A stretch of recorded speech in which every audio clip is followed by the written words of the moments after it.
నమస్తే, నేను మీ రాజేంద్ర. ఓపెన్ డిబేట్కి స్వాగతం.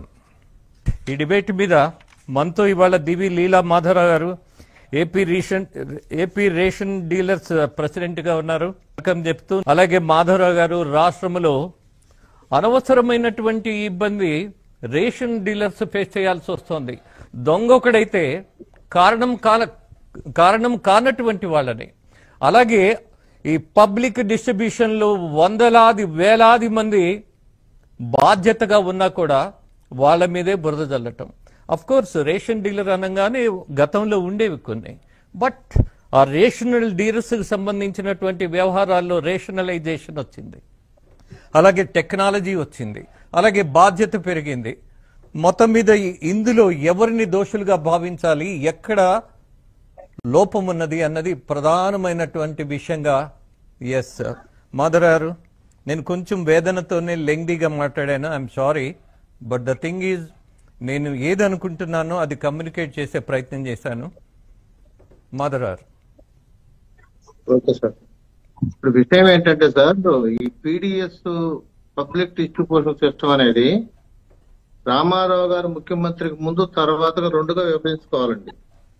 రామారావు గారు వచ్చిన తర్వాత అన్ని రకాల సరుకులు ఒకసాటే పెట్టేసి పంపిణీ చేయడం జరిగింది, డీలర్లు పర్మనెంట్ గా నియమిస్తూ.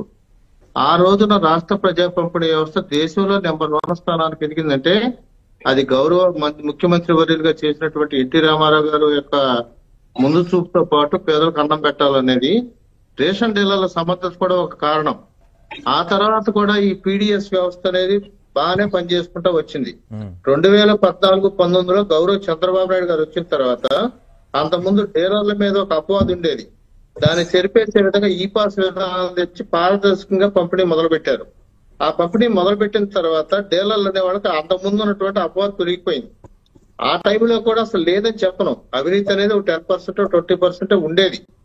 కానీ దాన్ని కాకుండా ఈ టెక్నాలజీ రావటం వలన రాష్ట్ర ప్రజా పంపిణీ వ్యవస్థ దేశంలోనే నెంబర్ 1 స్థానంకి వెళ్లటమే కాకుండా 11 అవార్డులు జాతీయ స్థాయిలో గెలుచుకుంది. ఆ రోజున ప్రజా పంపిణీ వ్యవస్థ ద్వారా 7 రకాల వస్తువులు చంద్రబాబు నాయుడు గారు ఇచ్చారు. అంతేకాకుండా పండగ కానుకలు ఇచ్చారు. ఇవన్నీ ఇచ్చినా కానీ సివిల్ సప్లైస్ కార్పొరేషన్ అప్పు ఎంత అంటే 18,000 కోట్లు మాత్రమే. కానీ గత 5 సంవత్సరాలు జగన్మోహన్ రెడ్డి ప్రభుత్వం వచ్చిన తర్వాత ఈ కార్పొరేషన్ అప్పు సుమారుగా 40,000 కోట్లకు వెళ్ళింది. వీళ్ళు పండగ కానుకలు ఇవ్వలా, కందిపప్పు పంచదార రెగ్యులర్ గా ఇవ్వలా. అంతకుముందు చంద్రబాబు నాయుడు గారి టైంలో 40 రూపాయలు ఉండే కందిపప్పు ఈ జగన్మోహన్ రెడ్డి గారి ప్రభుత్వం వచ్చిన తర్వాత 67 రూపాయలు. మాధవరావు, చరిత్ర కంటే వర్తమానం మీద దృష్టి పెడదాం. ఇవాళ జరిగినటువంటి కుంభకోణంలో ఎవరెవరి మీద చర్యలు తీసుకోవాలి అన్నటువంటి అభిప్రాయాన్ని మీ దగ్గర నుంచి ఆహ్వానిస్తున్నాం. మాధవరావు, ఓకే. ఇప్పుడు ఈ పేద ప్రజలకి కేంద్ర రాష్ట్ర ప్రభుత్వాలు ఎంతో ఖర్చు పెట్టి సబ్సిడీ రైస్ ఇస్తున్నాయండి. ఈ సబ్సిడీ రైస్ అనే దాన్ని ఏ విధంగా దీన్ని ఆదాయ వనరుగా మార్చుకోవాలని చెప్పి వైసీపీ ప్రభుత్వం 1,500 కోట్లు సుమారుగా ఖర్చు పెట్టి 9,260 వాహనాలను ప్రవేశపెట్టింది. ఆహార భద్రతా చట్ట ప్రకారం పంపిణీ చేయాల్సిన డీలర్లు కాదని, ఎటువంటి అర్హత లేకుండా వీళ్ళని నియమించుకుని వీళ్ళ ద్వారా ఇంటింటికి రేషన్ పేరుతో మొదలుపెట్టి అది అమలు జరగల. కానీ వీళ్ళు బియ్యం కొనుక్కుని ఈ ఎండి వాహనాల ద్వారా నియోజకవర్గ స్థాయిలో ఎవరైతే వైసీపీ ప్రభుత్వం తరఫున బియ్యం దందా చేస్తున్నారో వాళ్ళ దగ్గర డైరెక్ట్ గా చేర్చే పని చేసింది. అంతేకాకుండా ఎండి వాహనాలని ఏ అధికారి చెక్ చేయొద్దు అనేది ఓవరాల్ గా ఇన్స్ట్రక్షన్స్ ఉన్నాయి. ఈ రోజు కూడా అదే జరుగుతుంది, ఎక్కడా కూడా ఎండి వెహికల్ చెక్ చేయట్లా. ఈ రోజు కూడా విజిలెన్స్ రేషన్ షాపుల చుట్టూ తిరుగుతున్నారు. ఎండిఓ వాహనం చెక్ చేస్తే ఇమీడియట్ గా 190% వాళ్ళ దగ్గర ఉన్నటువంటి బియ్యం నిల్వలో బయటపడతాయి. ఆ రూట్ లో వీళ్ళు ఈ విధంగా కొన్నటువంటి బియ్యాన్ని ఒక గ్రీన్ ఛానల్ ఏర్పాటు చేసుకుని వెనకాల ఉన్నటువంటి వైసీపీ లీడర్లు తన కాకినాడ పోర్ట్ కి గ్రీన్ ఛానల్ ద్వారా వివిధ జిల్లాల నుంచి డైరెక్ట్ గా లారీల ద్వారా బియ్యం వెళ్లే విషయం గతంలో జరిగిన మాట వాస్తవమే. అది ఇవాళ కూడా కంట్రోల్ కాకపోవటం అనేది ఇది కారణం ఏంటంటే ముఖ్యంగా అధికారులు, ఈ అధికారులు విజిలెన్స్ డిపార్ట్మెంట్ కానీ సివిల్ సప్లైస్ అధికారులు కానీ వీళ్ళు చిత్తశుద్ధితో పనిచేస్తే ఇది అరికట్టడం పెద్ద బ్రహ్మాండమేం కాదు. మొత్తం కాకపోయినా కానీ ఒక 60-75% అరికట్టే అవకాశం ఉంటుంది.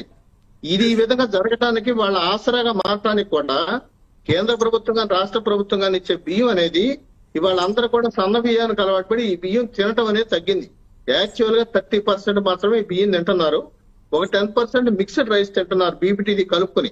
మిగతాదంతా కూడా వాళ్ళు ఎండిఓ వాహనాలు 10 రూపాయలు లెక్కన 12 రూపాయలు లెక్కన అమ్ముకుంటే, ఎండిఓ వాహనాలు వచ్చినప్పుడు 16-17 రూపాయలు నియోజకవర్గ స్థాయికి అమ్ముకుంటే, వాళ్ళు రైస్ మిల్ ని నియోజకవర్గంలో అద్దెకి తీసుకుని అక్కడ పెడుతున్నారు బియ్యాన్ని, స్టాక్ పాయింట్ పెట్టుకుని అది కాకినాడ పోర్టు పంపించడం జరుగుతా ఉంది. ఈ రైస్ మిల్ అనే వాళ్ళు కనుక రైస్ ప్యాడీ మిల్లింగ్ చేస్తే అక్కడ కరెంట్ బిల్ అనేది పెరుగుతుంది వాడితే. అదే విధంగా కొట్టు అనేది ఉంటుంది.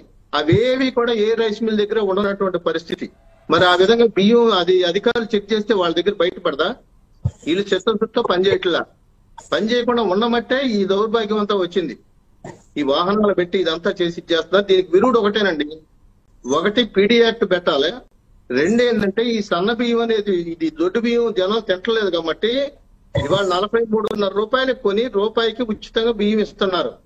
ఇవాళ బీపీటీ స్టీమ్ రైస్ లాంటివి 50 రూపాయలు మార్కెట్ లో దొరుకుతున్నాయి. ఇప్పుడు ఉన్నటువంటి బియ్యంలో 50% బీపీటీ బియ్యం, 50% దొడ్డు బియ్యం పెడితే ఈ బియ్యానికి 10 రూపాయలు పెట్టాలి. బీపీటీ బియ్యం 10 రూపాయలకి పెడితే 50 రూపాయలు దొరికినప్పుడు 43 రూపాయలు ఇద్దరికి ఈబీఆర్ కి సబ్సిడీ ఇచ్చినప్పుడు ప్రభుత్వం మీద కూడా భారం పడదు. కార్డుదారు ఛాయిస్ 15 రూపాయలు పెట్టి ఆ బియ్యం కొనుక్కుంటారా, రూపాయి బియ్యం ఎదుటికి ఉంది ఆ బియ్యం తీసుకుంటారా, అది మీ ఇష్టం అని చెప్పి పెట్టేటట్టయితే ఈ యొక్క బియ్యం అనేది అందరూ కూడా తినడానికి అవకాశం ఉండి ఈ బ్లాక్ మార్కెట్ అరికడతానికి కానీ బియ్యం మాఫియాని అరికడతానికి కానీ అవకాశం ఉంటుంది. ప్రభుత్వం మీద కూడా అదనంగా సబ్సిడీ మీరు ఒక సొల్యూషన్ చెప్తున్నారు.